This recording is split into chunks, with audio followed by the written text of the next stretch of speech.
Today's episode is brought to you by CuriosityStream. CuriosityStream is a subscription streaming service that offers thousands of fascinating documentaries and non-fiction titles from some of the world's best filmmakers, including exclusive originals. No reality show nonsense here, just non-fiction entertainment enjoyed by millions. CuriosityStream is available on many platforms: web app, Roku, Android, Xbox One, smart TVs, iOS, Chromecast, Amazon Fire, Amazon Kindle, and Apple TV. There's a lot of places and it's available worldwide. Now, if you like my content, and you probably do, hello there, you're watching it. Then I've got plenty of data that says you'll probably like World War II content. In that case, go check out the docu-series Apocalypse World War II. And by the way, if you're a fan of a true crime channel that I host called The Casual Criminalist, by the way, that is a plug within a plug, then you'll be delighted to hear that CuriosityStream has loads of true crime content as well. Brill. Maybe check out their series Murder Maps. I think you'll like that. If you love murder, you can go to... Dude, what are you up to? You can go to curiositystream.com/brainfood for unlimited access to the world's top documentaries and non-fiction series. And for now, you guys can use the promo code BRAINFOOD to save 25% off the cost of an annual subscription, which comes out to only $14.99 a month. No, I'm sorry, that's per year. I said a month, because that's the sort of price you'd expect to pay. But it's actually a year. $14.99 a year. It's crazy cheap. Click the link below or go to curiositystream.com/brainfood and save 25% off right now. I've said it like 7 times already, but it's $14.99 for the whole year. Now, today's video. At 7:35 a.m. on July the 1st, 1940, a ship arrived in the port of Halifax, carrying a shipment of fish. Under the watchful eye of 300 armed policemen, the cargo, packed in hundreds of wooden crates, was methodically checked and rechecked before being loaded onto a dozen rail cars. From Halifax, the shipment made its way to Montreal, where the train was relieved of around half of its load before carrying on to the Canadian capital of Ottawa. Here, the remaining crates were offloaded and transported to the Bank of Canada, where they were locked deep underground in a concrete vault and kept under guard 24 hours a day. As you might have surmised, this was no ordinary delivery of seafood. For the ship docked in Halifax that day was not a regular old fishing trawler or a cargo steamer, but the 9,000-ton British cruiser HMS Emerald. While the crates it carried held not fish, but some £58 million worth of gold bullion and security certificates, nearly 2% of Great Britain's total monetary reserves. Over the following months, some £2.5 billion would make the trip across the Atlantic in a desperate bid to save Britain's assets in the event of Nazi invasion. This is the incredible story of Operation Fish, the greatest transfer of physical wealth in modern history. In June 1940, Britain stood on the edge of an abyss. France had just fallen to the Nazis, and 338,000 men of the British Expeditionary Force were evacuated from the beaches of Dunkirk, leaving most of their weapons and equipment behind. A German invasion of the British Isles appeared imminent. In the event the unthinkable occurred, the government of newly elected Prime Minister Winston Churchill planned to evacuate to Canada and run what was left of the empire from Montreal. First, however, the government set about transferring all of its monetary assets overseas for safekeeping, including its vast gold reserves. These reserves were key to Britain's ability to continue fighting the war. At the time, the United States, which supplied Britain with most of her food, raw materials, and weapons, was still officially neutral, meaning it could not extend credit for the purchase of war material. All transactions were strictly cash and carry. Meanwhile, Adolf Hitler had good reason to covet Britain's gold reserves, being poor in nearly every natural resource except coal. In the interwar years, Germany had been unable to accumulate large stocks of gold or hard currency, and was thus forced to plunder the nations it conquered in order to fuel its ongoing war of expansion.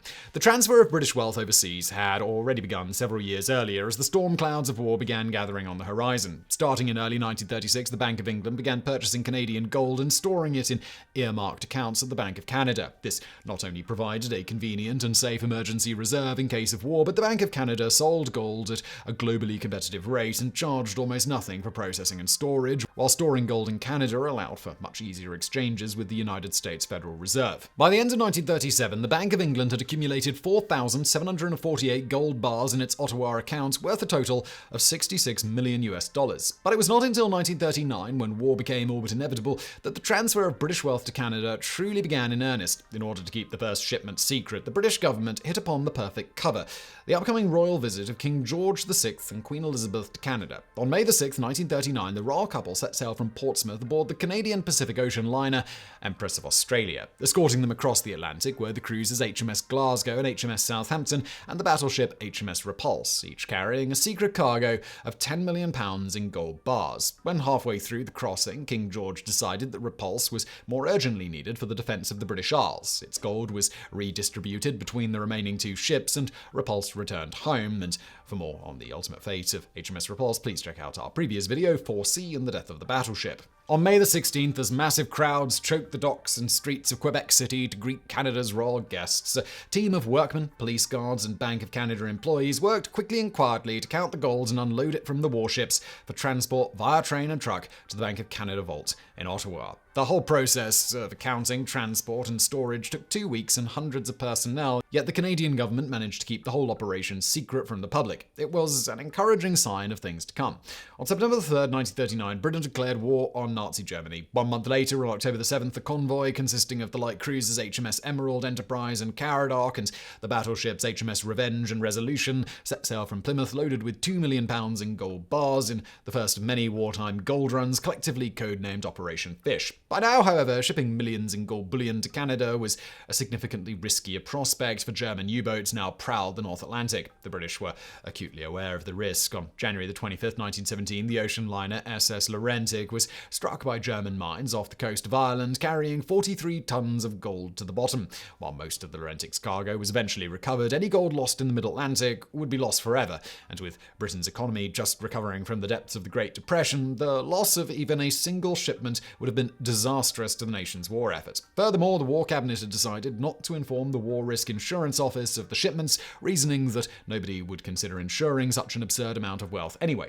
The convoy's mission was thus carried out under the strictest of secrecy, the ship's crews even being outfitted in tropical white uniforms to confuse German intelligence as to the nature of their voyage. But the convoy's greatest foe during the crossing would not be U-boats, but rather the North Atlantic itself, with Emerald and her escorts encountering the heaviest seas any of their captains had ever encountered. By the time the convoy had reached Halifax, Emerald had lost her ship's boats, rafts, depth charges, spotter aircraft, and various other fittings and equipment. But once again, the gold safely reached its destination and was quietly and efficiently whisked away to the Bank of Canada in Ottawa. More shipments would follow, though this time they would carry more than just gold. At the outbreak of war, the British government had forced its citizens to register all securities, such as stocks and bonds, with the Bank of England. In the summer of 1940, when Winston Churchill came to power and a Nazi invasion appeared imminent, the government confiscated these securities and secretly transported certificates to Greenock in Scotland. Here, some £200 million in certificates and £30 million in gold was loaded aboard the dependable HMS Emerald, which set sail once more for Canada on the 24th of June, 1940.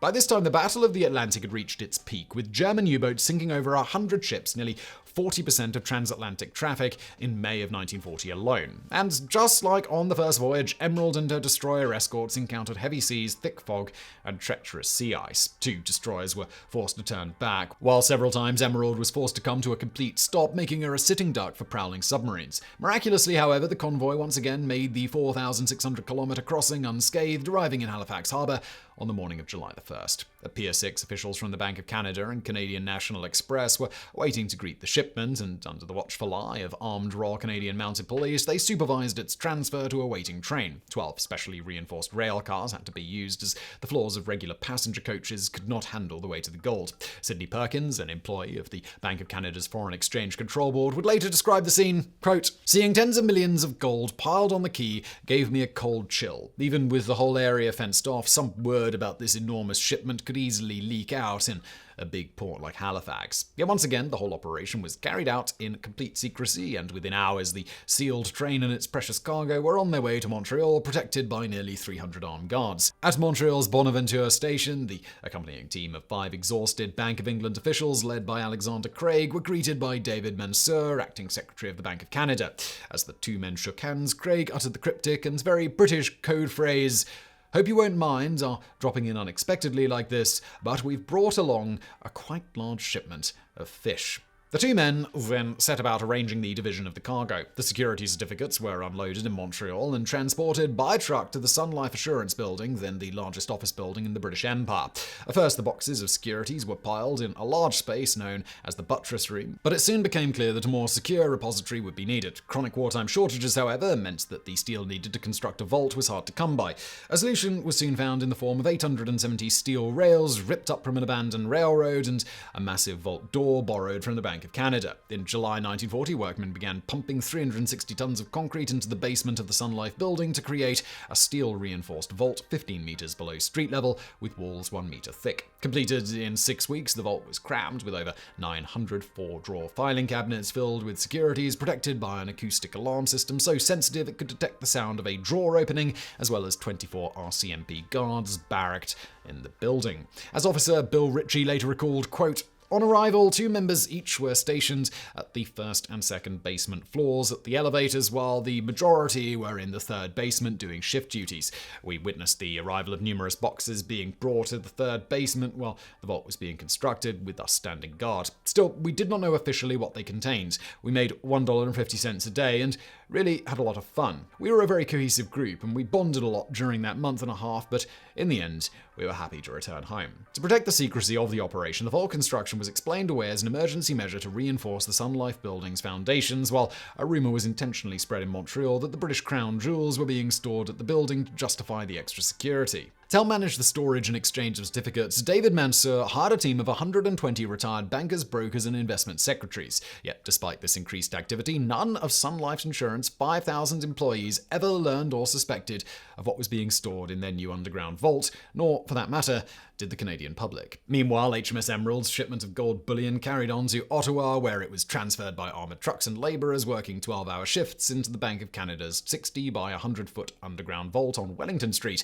The £230 million shipment set a world record for the largest amount of physical wealth ever transferred, as did Canadian National Express's $1 million fee for transporting it. But even this amount would be dwarfed by the subsequent Operation Fish shipments. On July 5, 1940, a convoy comprising the ocean liners SS Monarch of Bermuda, SS Sobersky, and SS Batory, escorted by the British warships HMS Revenge and HMS Bonaventure, set sail from England carrying £400 million in gold and foreign securities. The voyage was fraught with difficulties. Halfway through the crossing, Battery was beset by engine problems and was forced to drop out of the convoy, escorted only by a Bonaventure. The 2 ships then encountered thick fog and were forced to stop, making them highly vulnerable to attack. Eventually, however, the Battery managed to repair her engines and the shipment safely reached Halifax several days later. More shipments followed, with SS Antonia and SS Duchess of Liverpool making the crossing, carrying £10 million each, and HMS Furious delivering £20 million. The largest shipment of wealth aboard a single ship, however, came courtesy of the Bank of France, which, like Britain, had begun transferring its gold reserves overseas at the outbreak of war in 1939. In June 1940, France sent 254 tons of bullion worth £75 million to Halifax aboard the cruiser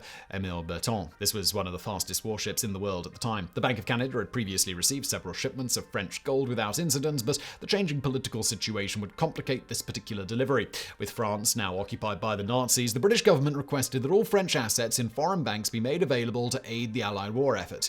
The captain of the Émile Berton, however, remained loyal to the new collaborationist Vichy government and defied British orders by slipping out of Halifax harbour and sailing to the French Caribbean colony of Martinique. In response, Britain pressured the Bank of Canada to release all of its French assets to the Allied cause. Canada, however, saw such a move as a violation of its role as an impartial banker, and after months of debate decided to freeze France's assets until the end of the war, declaring, "The time has come for Canada to distance itself from Britain's international agenda and cease acting out of colonial obedience." By the time Operation Fish ended in late 1940, some £2.5 billion in assets from Britain, France, Norway, Belgium, the Netherlands, and other allied nations had been shipped across the Atlantic and placed in Canadian vaults, the largest transfer of physical wealth in modern history.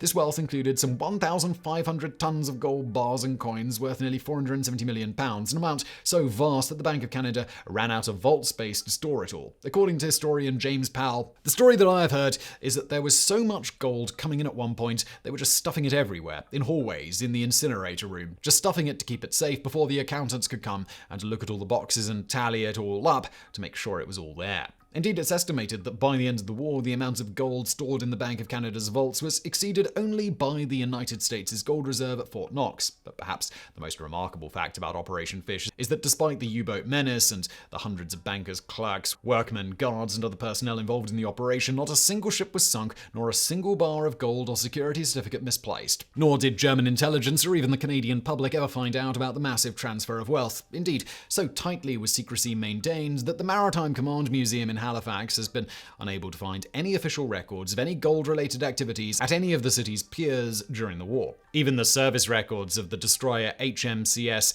Assiniboine are devoid of any mentions of gold, even though British records indicate that it carried £1 million in bullion from Plymouth to Halifax in November 1939. However, by the time Operation Fish was concluded, Germany had completely abandoned its planned invasion of Britain, rendering the original purpose of the operation somewhat moot. Furthermore, on March 11, 1941, the United States further distanced itself from the pretense of neutrality by passing the Act to Promote the Defense of the United States, more commonly known as the Lend-Lease Act. This allowed the United States to loan Britain tanks, aircraft, ships, and other weapons for cheap or for free, on the condition that it was returned at the end of the war. On December 8, 1941, the United States declared war against the Axis powers, finally allowing it to freely supply Britain with arms. Yet Operation Fish had not been for nothing. Storing her gold reserves close to the United States made it far more convenient for Britain to purchase arms and other war material, while the massive influx of foreign gold and securities gave the Bank of Canada the boost it needed to become a powerhouse in global banking. Indeed, after the war, all nations which had deposited assets in Canadian banks chose to keep their accounts active, with many even increasing their deposits in order to take advantage of Canada's competitive banking fees and exchange rates. In a sense, Operation Fish epitomizes the doctrine of total war, in which all of a nation's resources and productive capacities, no matter how obscure, are committed towards pursuing the conflict. As the Canadian historian Tim Cook writes, Operation Fish is a testament to the quiet professionalism of the men and women involved. It is a story of tremendous courage on the part of many, of bureaucratic planning, the stuff that doesn't usually get written about in histories, but really one of those key events that allows Britain to keep fighting.